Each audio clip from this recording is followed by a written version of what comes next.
সফলতার কোনো শর্টকাট হয় না, হয় অনেক কাঠখড় পুড়িয়ে জীবন যুদ্ধের প্রতিটি অধ্যায়ে নিজেকে প্রমাণ করে করে একটু একটু করে আপনি সফল হবেন, একটু একটু করে আগাবেন। ইটস এ জার্নি, এটা কোনো ডেস্টিনেশন নয়। এবং সফল হওয়ার পথ পরিক্রমায় কোনো লিফট নেই, সিঁড়ি বেয়ে উপরে উঠতে হয়। কি বেয়ে? কিন্তু আমরা সফল হতে চাই কিভাবে? ডাইরেক্ট 100 তলায় তো আমি সফল, উপরে সবার উপরে আমি, এইভাবে চাই সফলতাটা। সবার উপরে উঠে যাব, গোল্ড মেডেল গলায় পরাই দিবে, আমরা সাকসেসফুল না। সফলতার রাস্তায় কোনো লিফট থাকে না। কি দিয়ে উঠতে হয়?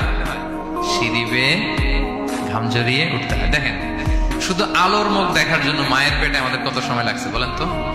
জাস্ট একটু লাইট, হ্যাঁ, 9 মাস 10 মাস সময় লাগছে শুধু একটু আলো দেখবো আমরা।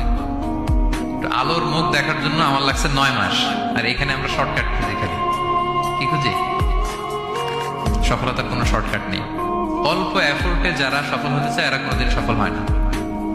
ইউসুফ আলাইহিস সালামের জীবনীটা একটু খেয়াল করেন, একটু একটু করে তিনি সামনের দিকে গিয়েছেন এবং সবশেষে ইজিপ্টের